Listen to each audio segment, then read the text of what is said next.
today. Let me welcome you once again on behalf of Plug and Play Vienna. I'm Manuel. I'm part of the program and operations team here in Vienna. And what we do is basically we're in charge of the organization of events. So from selection day to expo day to the startup workshops and mentoring sessions, we're in charge of that. I suppose most of you already know what Plug and Play does. Just want to specify that here in Vienna, we focus on two verticals, which are the smart cities vertical on the one hand, and the travel and hospitality vertical on the other hand. And today, for this workshop, we have the honor and the pleasure to host Kathrin from PR Avenue, who joined us, and she will share with us the insights into the PR world. So thank you very much, Kathrin, for joining. To briefly talk about the agenda, we will have Kathrin presenting, and later on we'll have a Q&A session. So you can either raise your hand and we will unmute you, or you can use the chat box to ask questions so that Kathrin can answer them. And one last piece of information, so we will record the session. We will also send you the link to the recording session after the webinar that you can share with other units or colleagues of yours who couldn't make it for this session. And after the session, we'll also have two brief questions for you. One will be about how relevant the content of the workshop was for you, and whether you would like to be connected to Kathrin and PR Avenue for an individual session later on. So without further ado, Kathrin, thanks again for joining, and the virtual floor is yours. Thanks for the introduction and thanks for the invitation. So hello and welcome from my side. As you heard, my name is Kathrin. So I'm a former spokesperson of Vienna Airport, and I run my own PR and communications agency for about 2.5 years right now. I'll now just start my presentation, and we'll share the presentation afterwards with you. Just one note in the beginning. There's so much content on it because we only have 1 hour, but I want you to get so much out of it because in my opinion, it's important to do public relations, and it's quite expensive, especially for startups, to hire a PR agency because you pay 3,000, 4,000, 5,000, 6,000 euros for a few PR activities, which you could most probably do on yourself as well. So here are a few notes on myself. I mean, I just said I'm a former spokesperson of Vienna Airport, and everything else you can see on LinkedIn, whatever. I think that doesn't matter at this stage. I'm a PR expert, and I'll try to give you as much benefit from today's session. So let's have a look at PR, at some numbers, like how effective PR actually is. So previous studies showed that journalists, what they think actually about PR managers. So 1/3 perceives PR as supportive of the journalists. They perceive PR as supportive, and 56% think that PR managers can place topics editorially easily, which means they do not pay for it. It's not an advertisement, it's PR, and it's editorial content in the end. Or here, it's a study back from 2008, and ever since the influence actually increased. It's from the UK, where they had, the study actually shows, or the results of the study show that 60% of print articles are influenced by PR, and almost another 60% of broadcasting reports are influenced by PR. And the thing is, you can't even notice all the PR influence because it's not always said that, oh, we've got this information from a PR manager. Or here, it's a study from Australia in cooperation with German journalists. It's here about lifestyle journalism. And they said that PR activities leads to positive media coverage. And that's what we all want to achieve, right? Not paying for any media coverage. Yeah, but what is public relations actually? Everything you say or do as a brand or business is PR.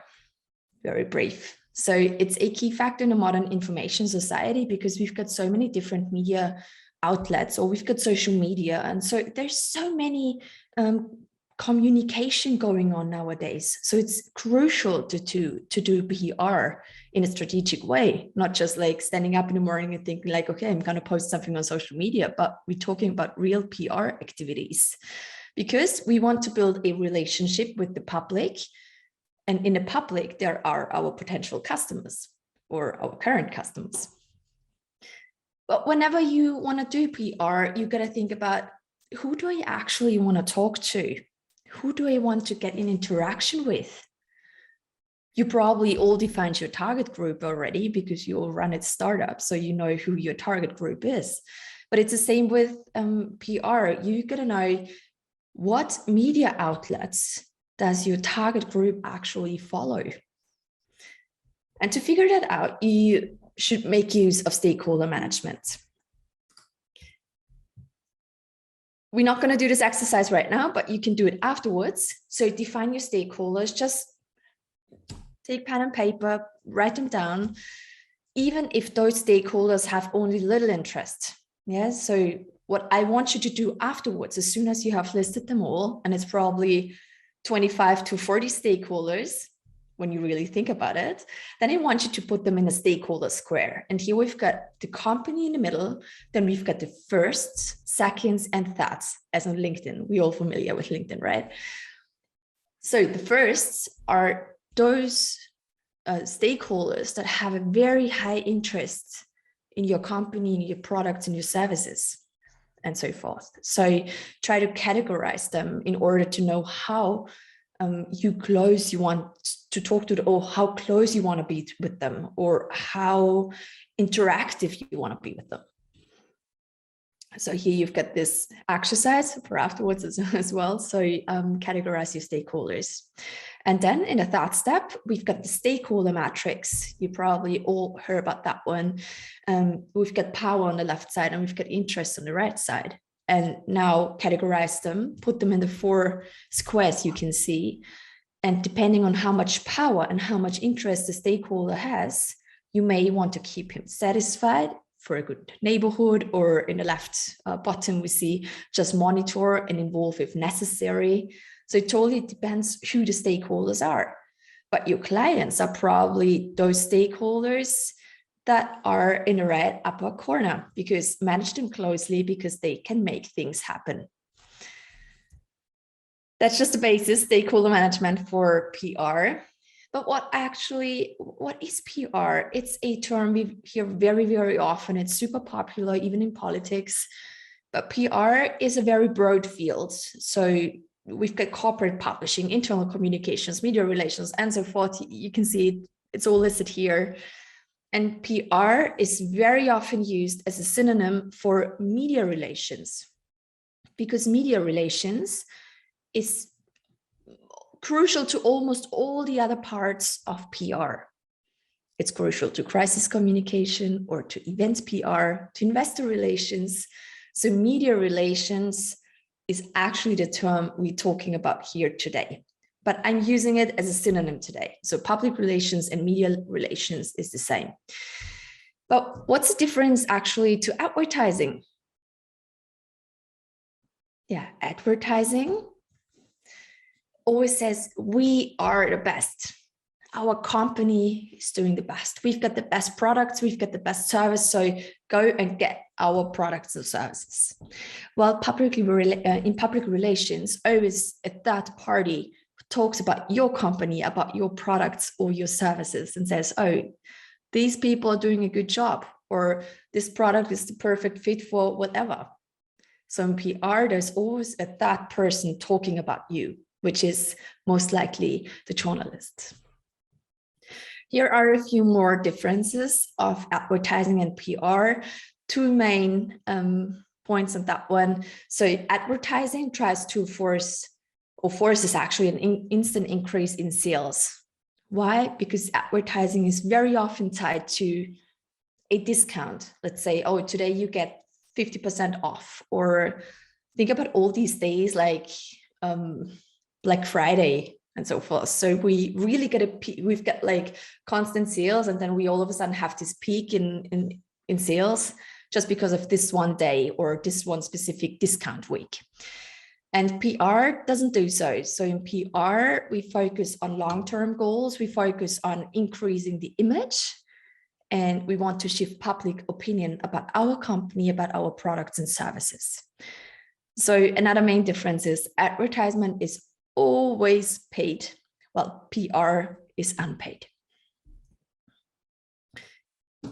Yeah, as I told you before, media relations is a major field of PR.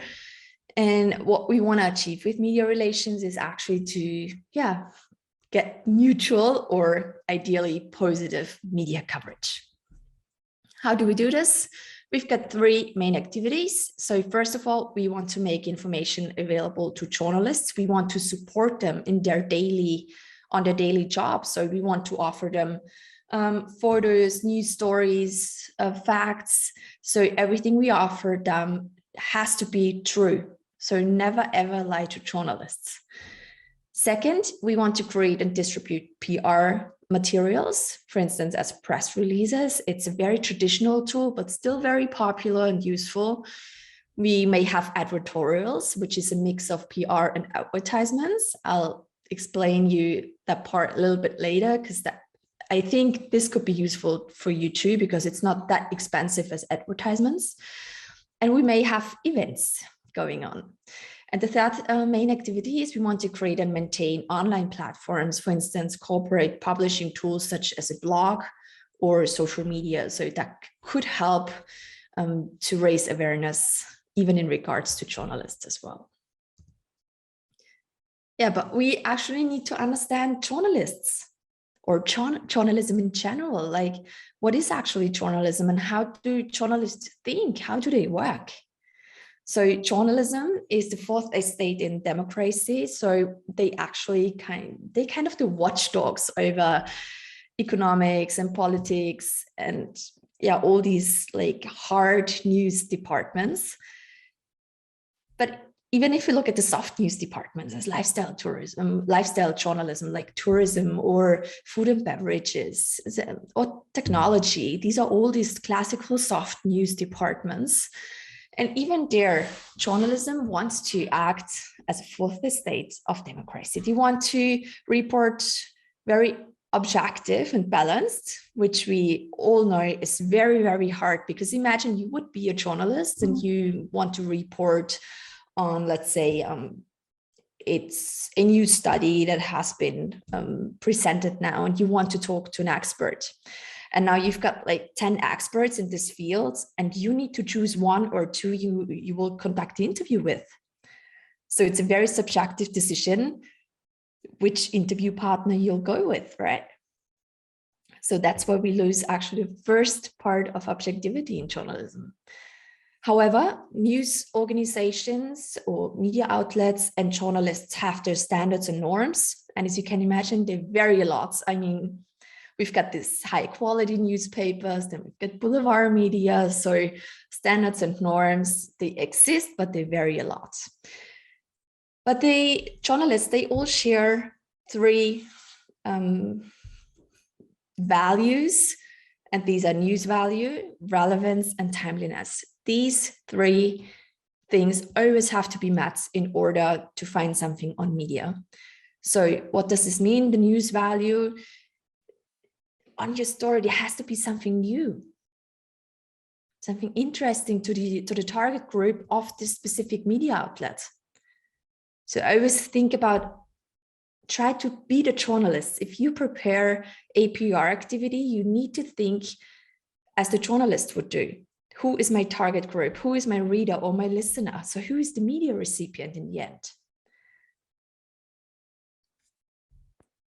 Because by doing journalism, actually, we want to influence agenda setting. Agenda setting means that the media actually tells the public what to talk about, or sometimes they even tell the public what to think about something. But that would be first level agenda setting. However, we want to influence the public opinion by doing PR activities. But if we want to do so, we need to understand how journalists think and how they work. Yeah, remember, in public relations, you want to support journalists in their daily work. And of course, you need, you will always try to meet your own expectations, but never ever hold on too long on a certain topic. If a journalist says, no, I don't want to report on it because of whatever, then do not hold on it. Maybe you want to suggest another topic, and then it's fine for the journalist. And you always need to consider the target group of this certain media organization you're talking to, or the journalist you're talking to, and always produce content for this specific target group. So for the media recipients, you're not producing content for the journalists, you're producing content for the media recipient. So what PR tools do we actually have? So for instance, we've got the launch events. You may want to present your new product, your latest services, to a certain audience that may be just some random people or your target group, but you have very, very often journalists included. This could be a launch event only for journalists or a mixed event, doesn't matter, but always send out an invitation to the journalists, then a reminder, then you have this event, then you send out a press release. And in the post-production phase, you really need to be available to journalists because they may need some more facts, they may need other statements, they may need more photos, whatever it is.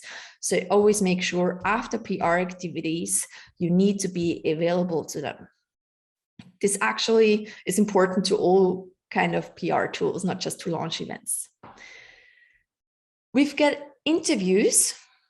We see them on media on a daily basis. So if you want to raise your expert status or you want to raise awareness in regards to your latest services or products, you could do so by interviews. First of all, think about what media outlet do I actually want to talk to? Print, online, broadcasting, what kind of niche market do I want to serve? Where's my target group at home?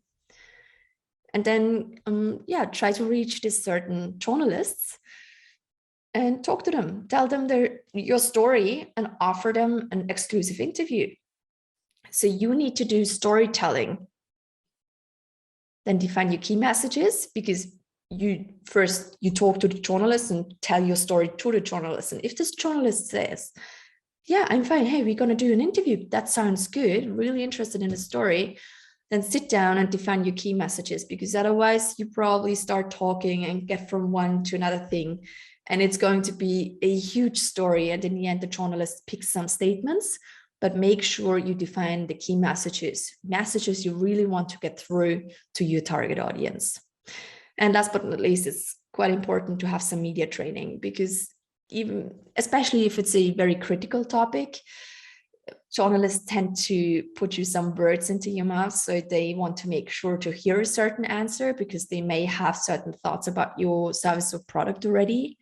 So make sure that you still communicate your key messages and not just the messages the journalist wants to hear. Another PR tool are press talks or press events, classical press conference. So a press talk, there's a difference to a press conference. I'll explain this in a minute. So a press talk is a very informal meeting with a group of journalists. So you may just have a bigger room where you have some music and just like small tables with finger food where they get together, and in between you do a showcase or you explain them to the latest product service.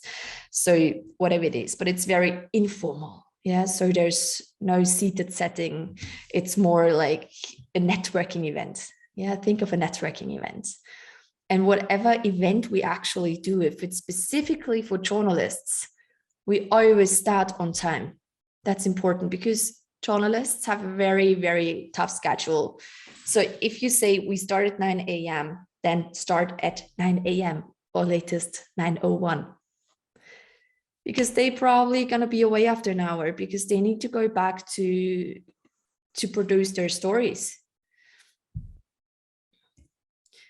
And then we've got this press conference, which is not informal. A press conference is very often, what we see on TV when it's about political statements.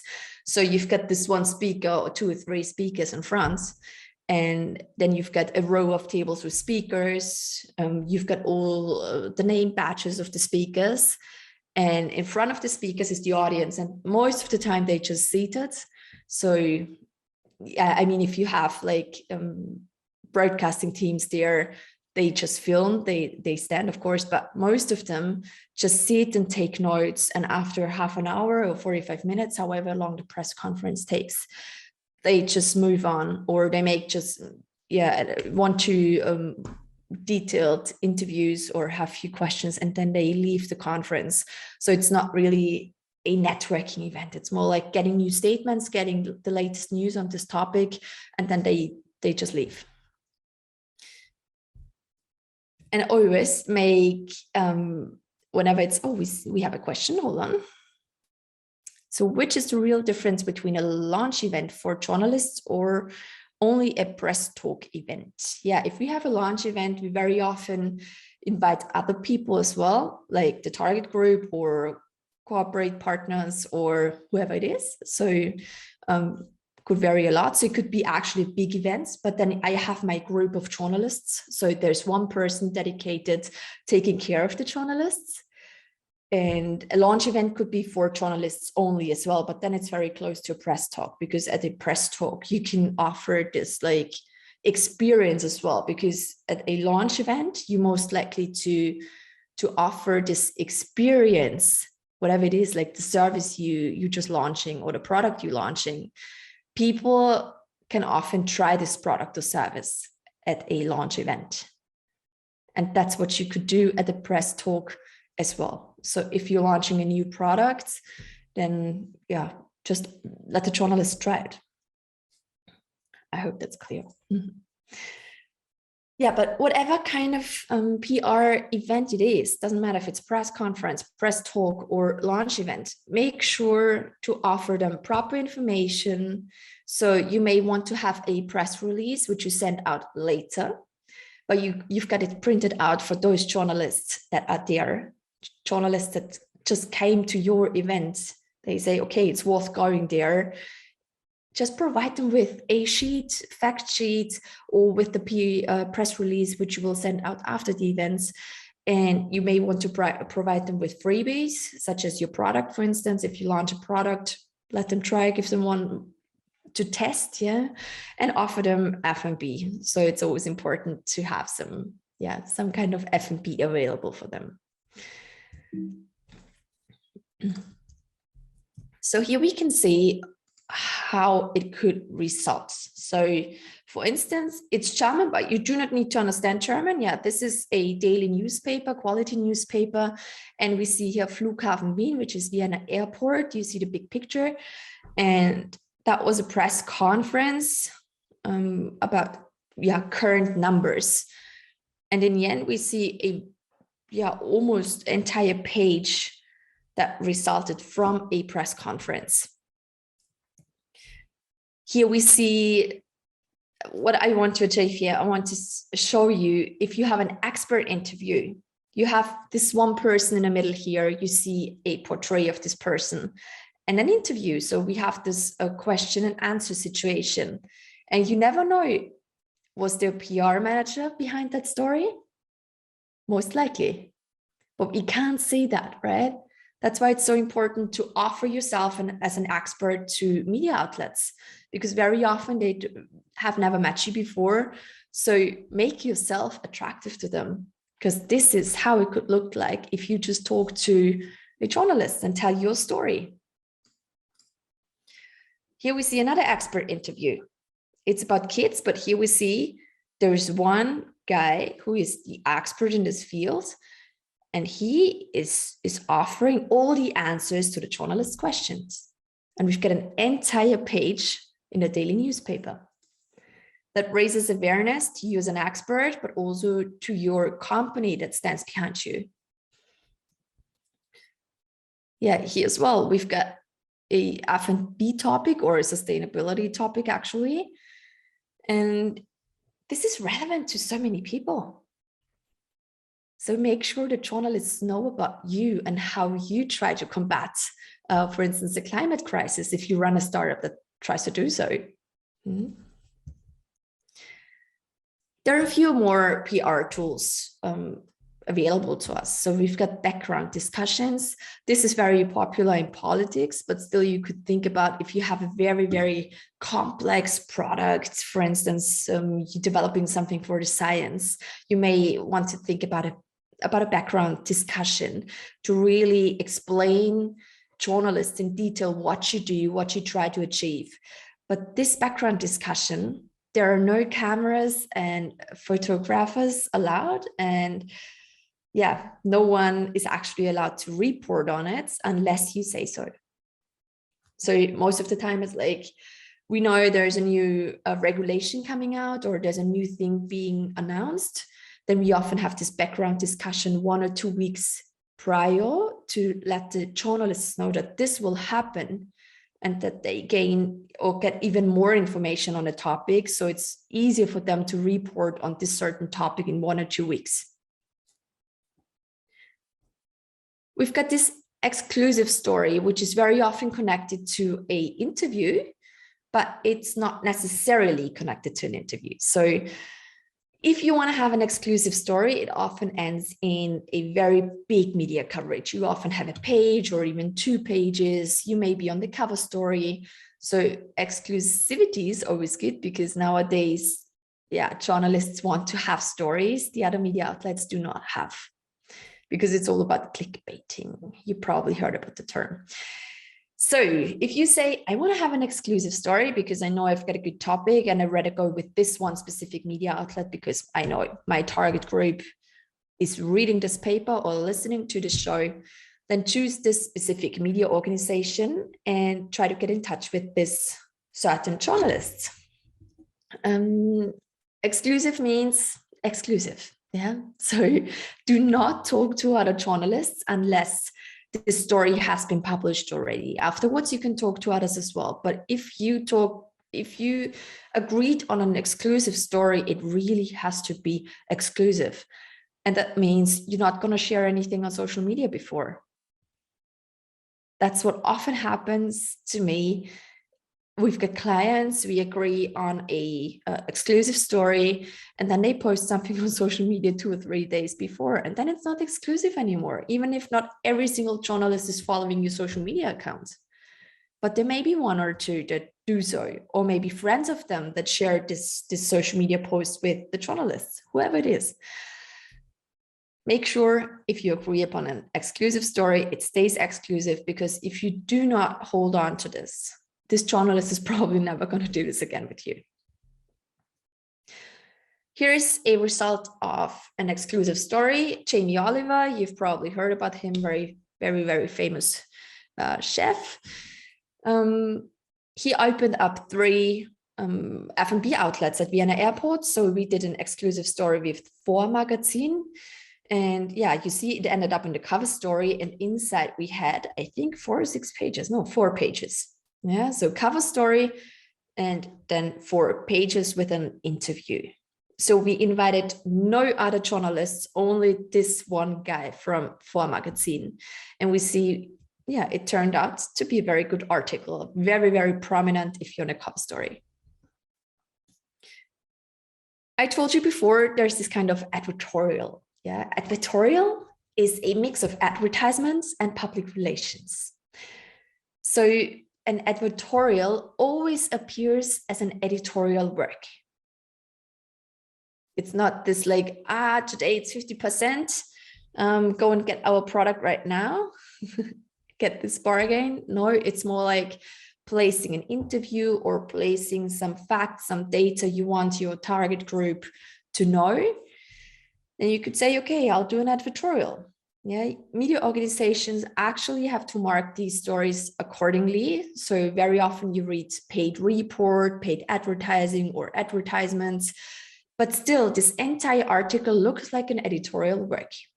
And if you're not very sensitive with media consumption, then you probably just stumble over it. So let's have a look. What could be, even if it's German, again, you do not need to understand a word. I'll just want to show you the layout.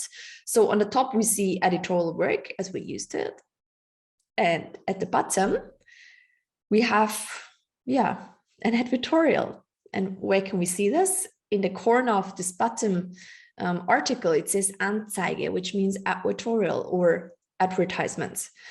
Here, this newspaper is actually really good in doing so because you can see this properly and you have this frame around the article, so it looks a little bit different to other articles. But other news outlets, they do not do so, and they may just have very, very small saying somewhere paid advertisements. Or what we have here, that was actually a Monday edition from this daily newspaper. And in between, so there was an additional newspaper inside the daily newspaper. And it is from Pfizer. We all know Pfizer because of COVID, right? The vaccine, BioNTech Pfizer. So what they did is they bought an entire advertorial, let's say, magazine. I think it was 6, 8, or 10 pages, quite big actually, just to increase their image. And all these stories you can see here, they look quite like an editorial work. They look like normal articles, but in the end, they were written by this company, or maybe written by the journalists, but highly influenced by the company because they paid for it. But we can see on the cover page, it's saying entgeltliche Beilage here, over the first picture on the left side, which means paid advertisement. But still, if you're not familiar with communications and how media outlets actually work, you're probably not going to notice. Quick question from Leon. How much can we as a company influence the contents of those advertorials? Yeah, as you pay for those advertorials, you influence everything. So you actually just need to talk to the journalists. Sometimes the journalists write the story themselves. But I mean, they've got the briefing from the company before, so they actually just write for you. Or sometimes if it's a bigger company and they've got a press department or a communications department, then it's most likely that these people, like spokespersons, PR managers, write these stories, and the media outlet actually just layouts the story and publishes it. So whenever it's about an advertorial, advertorials are always like advertisements, but not that like shouty or like, go and get my product or service. It's more about placing editorial content, which I couldn't place editorially, in another way. Yeah, here are 2 more pages, double pages of this certain advertorial. So we see it looks highly professional. It looks like editorial content, but it's not. Here's another editorial. Yeah, as we can see, we've got this cover story on the left side. And in the middle, we've got a double page. It was about the 3rd runway at Vienna Airport. And we had this like main arguments why we need this 3rd runway. And then we've got this interview with the COO on the right side.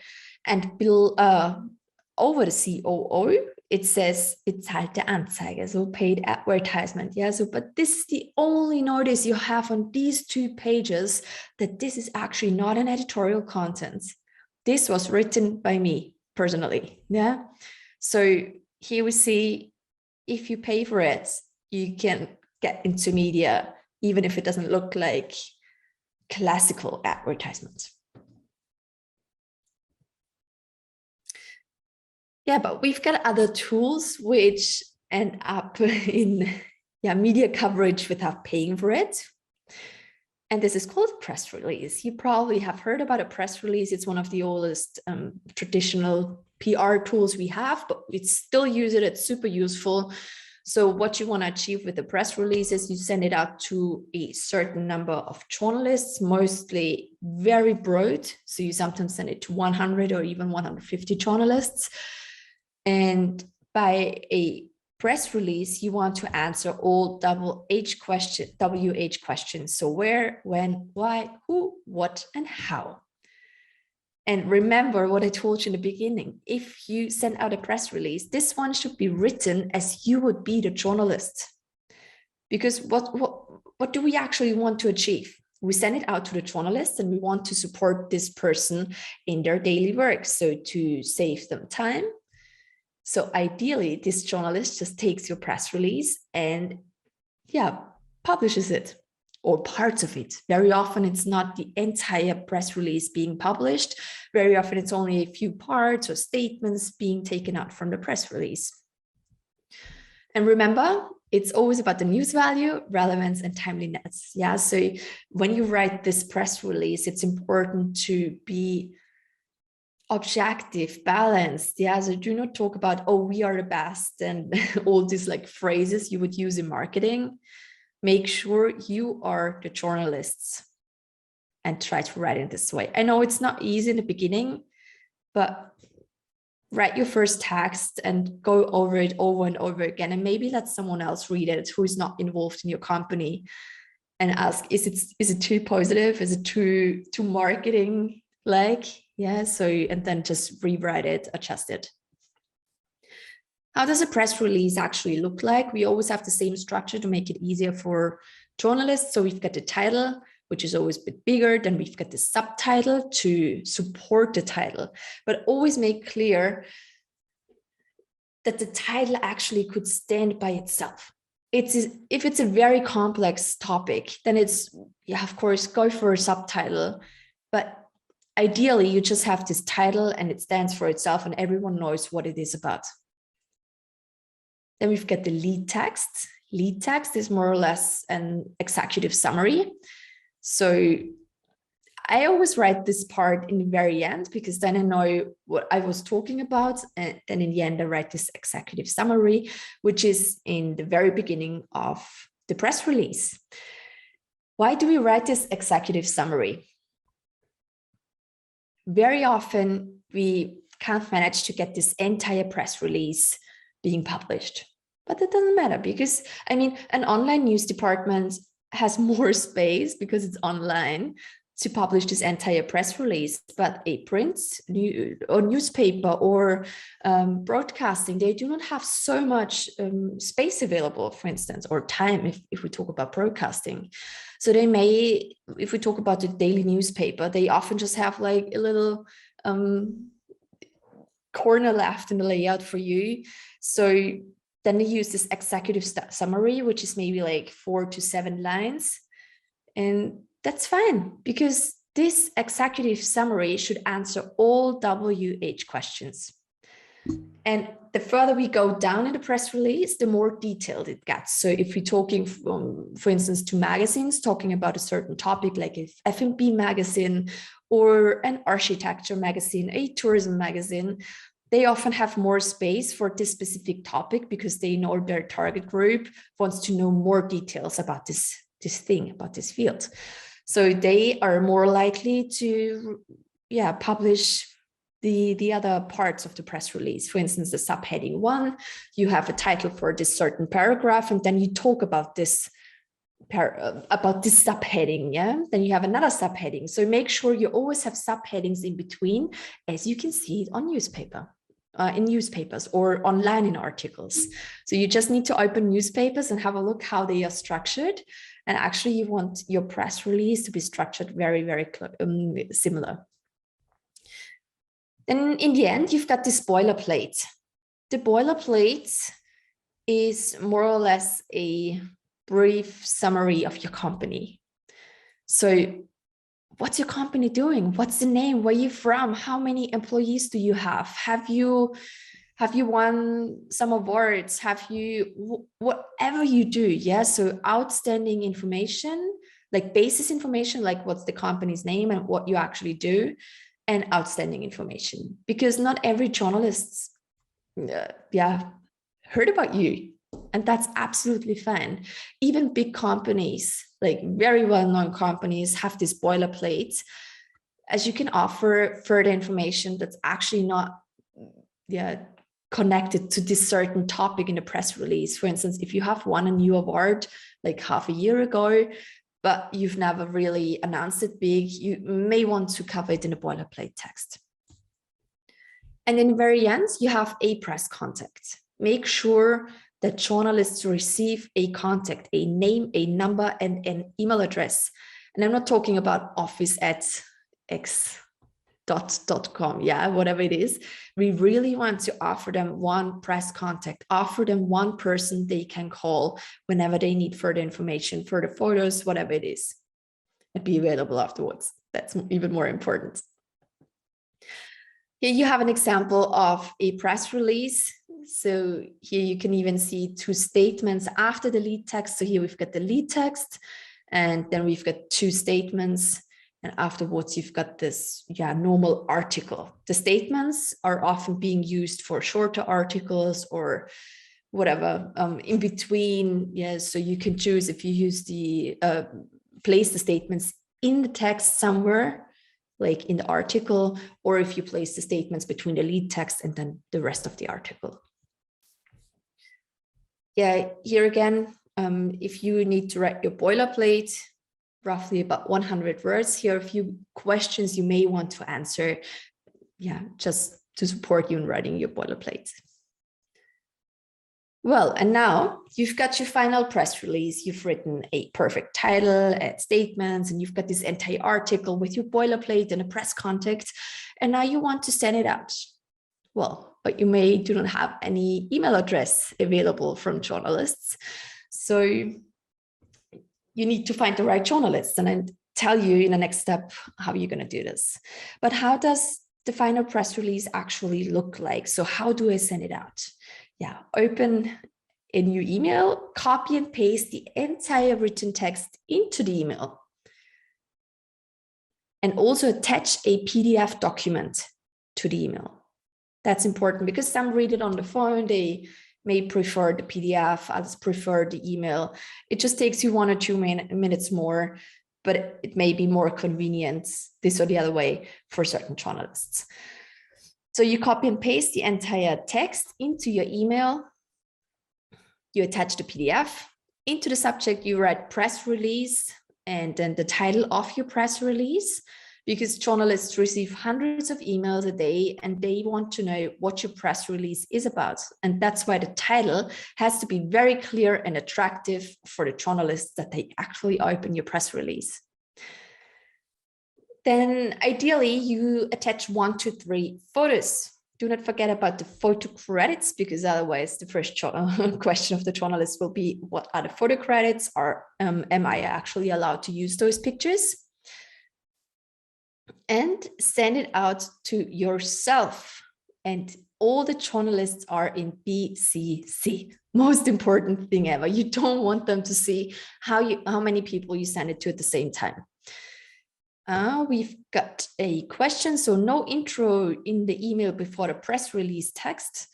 No, I mean, if I would send it to 1 or 2 journalists, I would do it. But most of the time you have this, you spread it across like 100 to 200 journalists maybe. So you wouldn't write a very individual email text before the press release.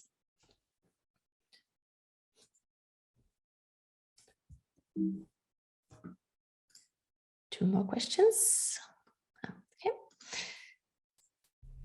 Yeah, but how do I find journalist? Who is the right journalist, right? It's all about the target group again. So think about, where is your target group at home in regards to media or outlets or media organizations, and then try to reach out to the right journalists. What do I mean with the right? The person that is dealing with your topic. So you just need to open the newspaper or watch TV, listen to radio. You find names everywhere. Of course, you won't find the number and email address everywhere, but what you got to do is you just call this media organization, tell your story, and try to find the way through. Yeah, you could cut the way, but this is most of the time very expensive. So you, for instance, could get an account at APA, Austrian Press Agency, and they have this database from all journalists. And yeah, you pay quite a lot of money, but if you say in the beginning, okay, I just want to have like 40 journalists, you may prefer doing some research and talking to the people individually. And then you have this, Excel sheet of 40 journalists, which you send your press release to.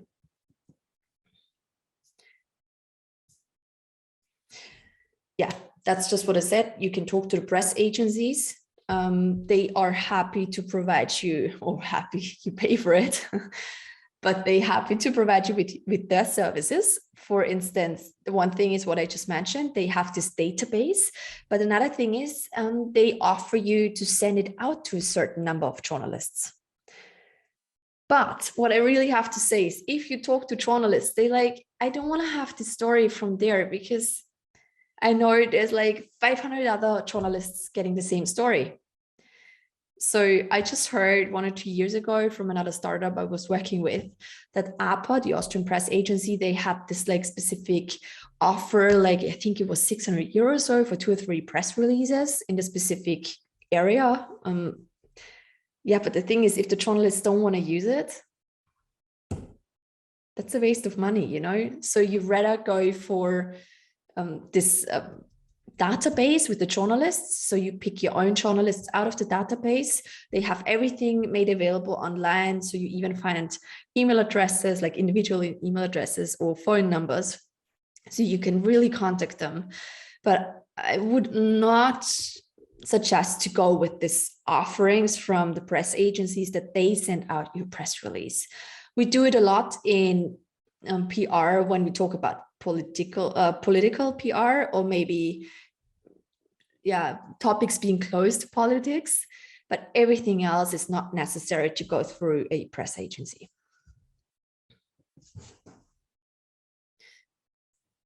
Yeah, I mean, I now introduced you very quick to a few different PR tools, but in the end, you're probably not going with only one. It will be always a mix of different ones, depending on what your stakeholders want, and also depending on what you actually want to achieve.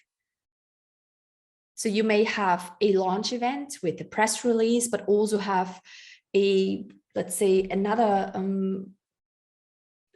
journalist talk or another journalist event, because in this press event, you, for instance, could have a cooking course with the journalists, whatever it is. So you may make use of like 2, 3, or 4 PR activities, but make sure that they are adapted to or adjusted on each other, and plan them very, very carefully, prepare them, not a day before, prepare them weeks before, and in the end, evaluate how it went and what you could do better for the next time.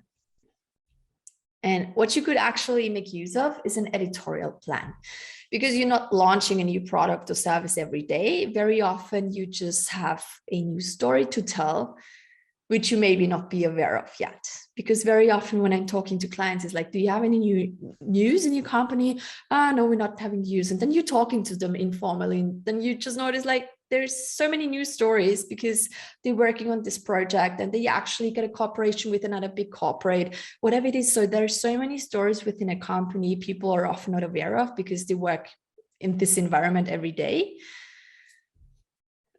What could help is an editorial plan. So for instance, here we've got this yearly occasions. We've got New Year's Eve every year. We've got Christmas, Easter, Health Day, Mother's, Father's Day, Universal Children's Day, whatever it is, like depending on what you're doing with your startup, you could think about stories that fit this certain occasion, because media outlets always report on the same topics in this editorial plan. It's different content, but like the main topics, if you open or turn on the TV in November or December, every second advertisement, every second report is somehow connected to Christmas or to New Year's or to the next year. So make sure you have your own editorial plan where you write down what you want to do for what season, then define the topic, what story you may have for it.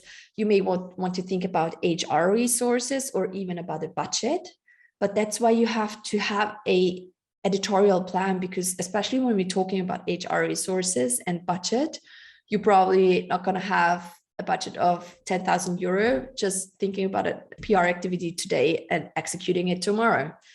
So you may want to make sure to have enough time beforehand to plan everything very carefully and to coordinate all these different PR activities you plan to execute. Yeah, and here to this editorial plan, I just added here some occasions we usually have. Add your own happenings. Yeah, that could be the launch we were just talking about, or you may have price draws very often around Christmas, or add press talks. If you plan to execute a press talk, add it to your editorial plan, because you may want to do some LPR activities around it, or you may want to do some social media activities around this press talk. Another very important point, make press information available on your website.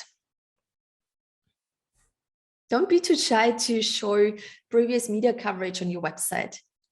It's very often you see it under contact and there's media coverage or press, whatever it is. So make sure it's somewhere available on your website. Have this person, this one specific person, which could be the spokesperson. Even in a startup, I know you often have many different roles, but there should be one dedicated person for journalist inquiries, media inquiries. Maybe you want to make a few photos available online, a team photo, portraits of the team, or product photos, whatever it is. So you can offer certain visualizations online. And also the boilerplate, which we're talking about the press release before. Because even if you do not do any PR activity, there may be some journalists that heard about you and is having a look at your website. And then this person knows, okay, this is the press officer. I want to get in touch with this person because this one could probably answer all my questions. Here's just an example of, if you have a press event, what you could actually do around it. Yeah, as I said, it's just an example. Yeah, so in the beginning, we have to visit the location and plan the setting. What do we want to do? Is it a press talk, press conference? Is it a launch event? Then we need to plan the freebies and PR activities. What do we actually do before the press event? What do we want to offer at the press event? And what we're going to do after the press event? You may posting something on social media about it, then you need to invite the journalists. Then you start writing your press release because it's not written within a day, especially if you have to coordinate with other people, other companies, whatever. So make sure you start writing the press release early enough. Then send out a reminder of the invitation to all the journalists. Usually we send the invitation out 2 weeks before and the reminder a week before. Then we may have a social media post where we give away 2 spots for a press event. So we can even invite 1, 2, 3 people, like random people, to a media event. So this is very exclusive for your target group. Then we have this event going on, whatever it is. Oh, sorry, beforehand, you send out the reminder. I just told you 1 week before, but very often you only have like 7, 8, maybe 10 journalists that actually confirm they would come. So what I do 2 days before, or sometimes even the day before the events, I would call all these journalists that are very important to me. Who is important to me? It's again about the target group, who is the target group of the media organization. Then I have this launch event, this media event, whatever it is. I could do some social media live from there. And after the events, I send out the press release. Please never ever send out the press release beforehand, because then journalists have no purpose to come to your event. You can distribute the press release at the event. That's something you could do to support the journalists in their daily work, but do not send it out before. Always send it out afterwards. And one thing that's important too, when we talk about press events, we are actually just doing those press events in the morning or around midday. Like usually press events start at 9, latest 10 a.m. If it's like a big event with random people, with whoever it is, like 1,000 people, but only 10 journalists, and it's often at night as well. I'm aware of that. But if you just want to conduct a very classical PR event, like press talk, press conference, you got to conduct it in the morning, because in the afternoon, they are busy with like producing, because most of them have to publish the next day or even on the same night. Yeah, so you distribute the press release on the same day, but make sure you never distribute or send it out after 12 p.m., I would say. So ideally, you send it out between, if you have this press event before, then you send it out between 10 and 12. If you have no event, but you have a press release, you ideally send it out in the morning. I actually prefer sending it out between 8 and 9 a.m. because most editorial meetings start at 9 or 10. So then they have this information available on the desk and they can take it to the editorial meeting and talk about your press release, about your topic. So it doesn't make sense to send out a press release at 4 p.m. unless you are some politician or you're a very, very big company and you just have really good news. But most of us probably do not have, so it's important to send it out in the morning. Yeah, and afterwards, you always want to have a press monitoring because you never know where journalists are talking about your story. So make sure to, for instance, in Austria, they are called Clip.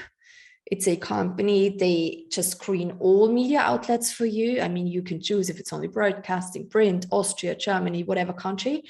And they screen all the media outlets for you and send you everything through.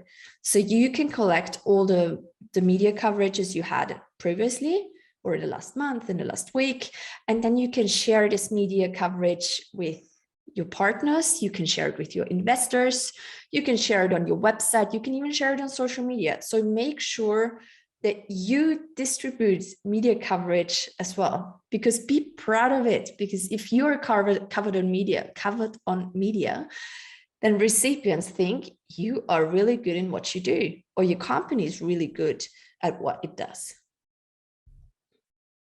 It's all about reliability. And that's something you can really achieve by doing good PR, not by advertisement. Here again, 3 PR tools we use within this within the PR activities. So you could offer freebies. For instance, if you produce something, you've got the product or even a service, you can provide journalists with this product, or you let them try your service. Because very often it ends up in neutral to positive media coverage, especially when we talk about lifestyle journalism. I mean, think about yourself. Have you ever read negative stories in lifestyle journalism, like in a women's magazine or in a men's magazine? It's most of the time very positive. So before a journalist would write negative about your lifestyle product, they probably do not write about it at all.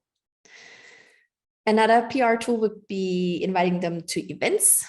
We just talked about events, whatever it is, or on press trips. Press trips used to be very, very popular. Everything before compliance. Yeah, so compliance made everything very, kind of complicated. However, you may want to take them on a little press trip, not a press trip for a week to, I don't know, Canada or Australia, but you may want to invite them on a press trip, let's say for 3 hours, going together somewhere to experience something which is somehow connected to your product or service. Well, that was it.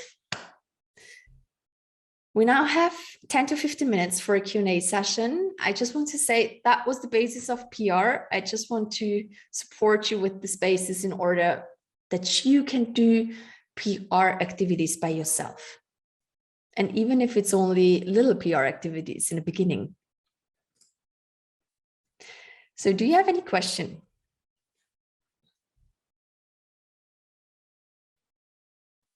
You can either use the chat function for it, or Manuel could demote you and you can ask your questions straight away. All right, so if there are no questions, you can connect with me via email. I've got everything written here, or let's get connected on LinkedIn, wherever. And I'm very happy to hear from you in the future, from your services, from your new products, from your startups. Thank you for listening. Thanks, Kathrin. I actually just saw we have one question from Nada. So Nada is asking, if I'm launching a skincare brand, should I send a sample? Here it is. Skincare, should I send a sample? Yeah, skincare, perfect. Yeah, perfect example actually for lifestyle journalism. So you could send samples to the news departments, so to the journalists that write about or that are reporting on beauty products.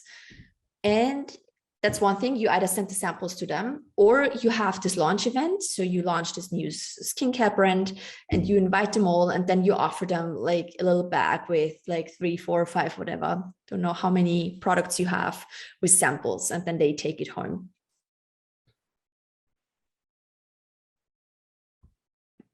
Yeah.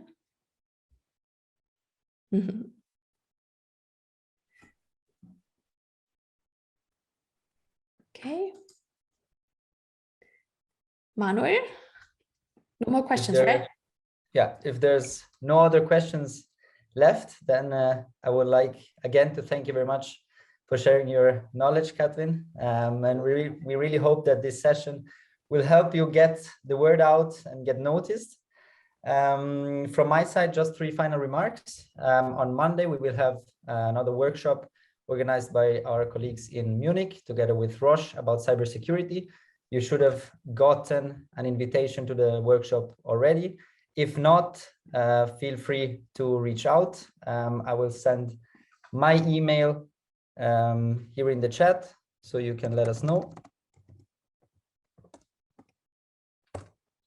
And we're from the program operations team. We're also the primary point of contact for the batch startups and our corporates. So whenever you have questions or issues, feel free to reach out. And one last remark, please fill in the 2 questions that will appear after we close these sessions, which is important feedback for us, and so that we can connect you to Kathrin in case you would be interested in an individual session with her. Thanks again, Kathrin, and thank you all for joining. Have a nice day wherever you are right now in the world. All right, thanks for listening. Bye. Bye-bye.